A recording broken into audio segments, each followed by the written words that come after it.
Hi guys, welcome back to my YouTube channel. I hope you all are doing well.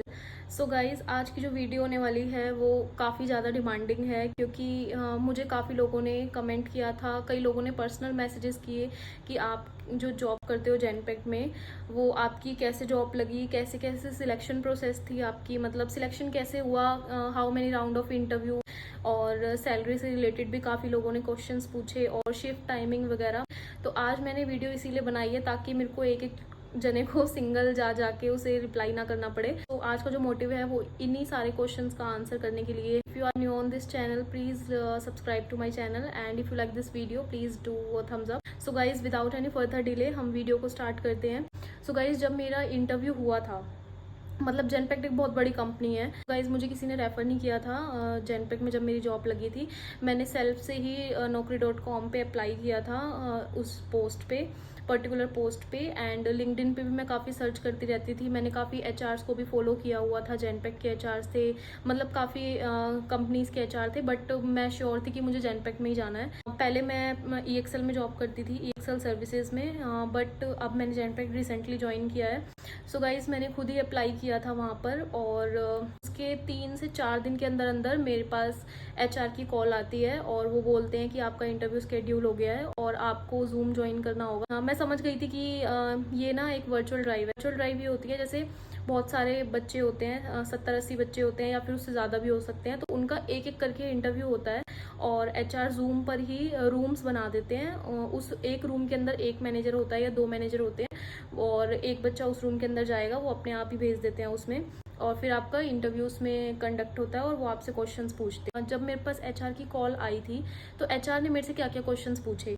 HR ने मतलब first मेरे से introduce your self, तो आप अपना जो है इंट्रोडक्शन है वो अच्छे से तैयार कर लेना, आप अटकना मत, और जो पूरा इंटरव्यू है वो इंग्लिश टू इंग्लिश होता है, आप हिंदी का कुछ भी यूज़ मत करना क्योंकि गलत इम्पैक्ट पड़ेगा। क्वेश्चन एचआर का यही था, इंट्रोड्यूस योर सेल्फ। मैंने सब कुछ बताया, फिर उन्होंने मेरे से पूछा कि कितना एक्सपीरियंस है, फिर मैंने बताया कि मुझे इतना एक्सपीरियंस है।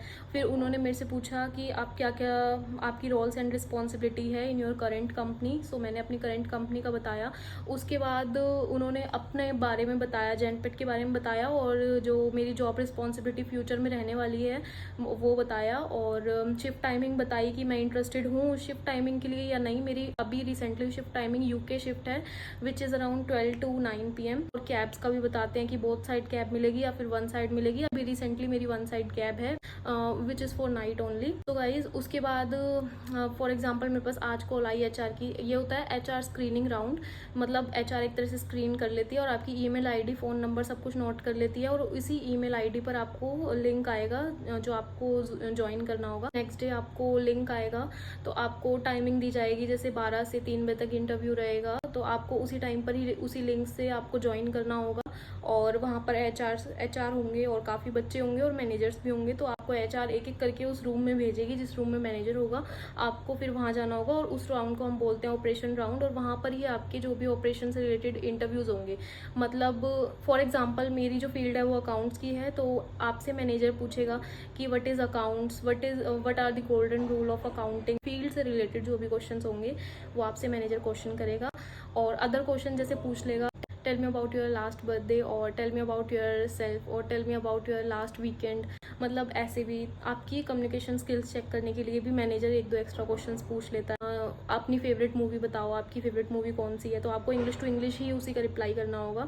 सो गाइस, पहले से ये टॉपिक 3-4 टॉपिक्स मैंने आपको बताए हैं, वो तैयार कर लेना। एग्जाम्पल मैनेजर ने मेरे से 10 क्वेश्चंस पूछे और मैंने 8 का आंसर कर दिया, तो मैं श्योर हूँ कि हाँ मेरा इंटरव्यू अच्छा गया है, एचआर मुझे कॉल करेगी। तो मैं अब कब तक एक्सपेक्ट करूँ कि मेरे को कॉल कब तक आ जाएगी, तो मैं 1-2 वीक तक वेट करूंगी। और ऐसा नहीं कि 1-2 वीक तक वेट कर रही हूँ तो मैं किसी और कंपनी में अप्लाई नहीं कर रही हूँ, नहीं, ऐसा बिल्कुल भी मत करना।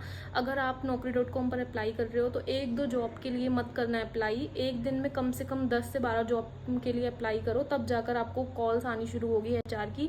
कई लोग ये करते हैं कि एक ही दिन में 1 या 2 जॉब्स के लिए अप्लाई कर दिया और हो गया कि हमारे पास कॉल आ जाएगी, ऐसा नहीं होता कभी भी। कम से कम आपको 10 से 12 जॉब्स में अप्लाई करना है, तब जाकर आपको कॉल आएगी। फिर तब तक मैं साथ के साथ मैंने काफ़ी जगह और भी अप्लाई किया था, बट मैं यहाँ से श्योर थी कि हाँ मेरा सिलेक्शन हो गया है और एचआर मुझे कनेक्ट कर ही लेगी।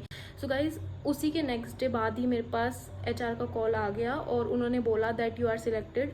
उन्होंने फिर मुझे सारी फॉर्मेलिटीज़ वगैरह बताई कि आपका ऑन बोर्डिंग डे इतना होगा और आप कब अपनी करंट कंपनी में रिज़ाइन दोगे और कब आप हमें ज्वाइन करोगे।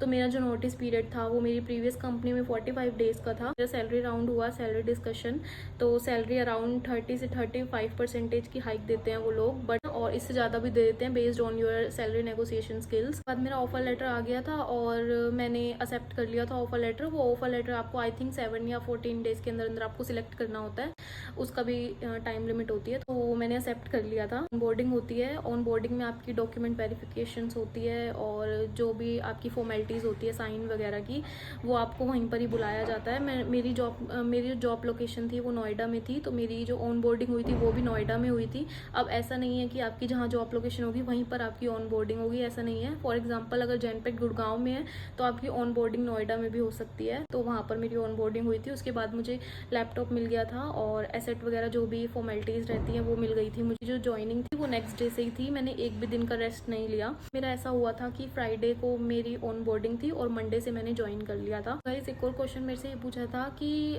जनपैक्ट में ऐसा होता है कि महीने जॉब निकली बहुत सारी जनपैक्ट में, बट उससे नेक्स्ट मंथ फ्रीजिंग पीरियड लग गया और जॉब्स ही नहीं निकली। ऐसा नहीं होता, 12 मंथ जॉब्स निकलती रहती है। अगर आपका कोई रेफरेंस ऑलरेडी वर्किंग है जनपैक्ट में तो वो भी आपको इजीली रेफर कर सकता है पोर्टल पर जाकर। और एचआर आपके, आजकल तो एचआर के रिस्पांस भी काफ़ी जल्दी हो गए हैं, मतलब डायरेक्ट एचआर कनेक्ट कर लेती है 1-2 दिन के अंदर अंदर ही आपका रिज्यूम अपलोड होने पर पोर्टल पे। और अगर आपका कोई रेफरेंस नहीं है तो आप naukri.com पर इतनी वैकेंसीज निकलती रहती है, आप डे वाइज फिल्टर लगा सकते हो कि पोस्टेड दिस वीक या फिर posted today only, posted tomorrow only, मतलब इतने सारे फिल्टर्स आते हैं। वहाँ पर आप कोई भी फिल्टर लगा सकते हो और जॉब इजीली सर्च कर सकते हो। मतलब मैं तो ये बोलूँगी कि naukri.com पर जॉब्स पाना बहुत ही ज़्यादा इजी है, क्योंकि वहाँ पर इतनी सारी हायरिंग्स होती है। अगर आपको नहीं आता naukri.com तो आप इजीली यूट्यूब पे सर्च कर करके देख सकते हो कि कैसे अप्लाई करते हैं। 100% आपकी प्रोफाइल कंप्लीट होनी चाहिए naukri.com पर और एचआर आपको प्रेफरेंस करेगी। वहाँ पर ये भी पता चल जाता है, जैसे आपने फॉर एग्जांपल एक जॉब पे अप्लाई किया तो उसका रिस्पांस क्या रहा, मतलब आपका अभी क्या चल रहा है उसमें, कि एचआर ने आपका रिज्यूमे डाउनलोड किया है या फिर व्यू किया है ओनली, मतलब ये चीज़ें भी उसमें पता चल जाती हैं। सो गाइज अगर आपके स्टिल क्वेश्चन बच गए हैं तो आप इस वीडियो पे भी कमेंट कर सकते हो या फिर डिस्क्रिप्शन में मेरा इंस्टाग्राम लिंक है, आप वहाँ पर भी डायरेक्ट मुझे डीएम कर सकते हो if you have any question related to this job role. If you like this video please like as well. तब तक के लिए bye bye and thanks for watching.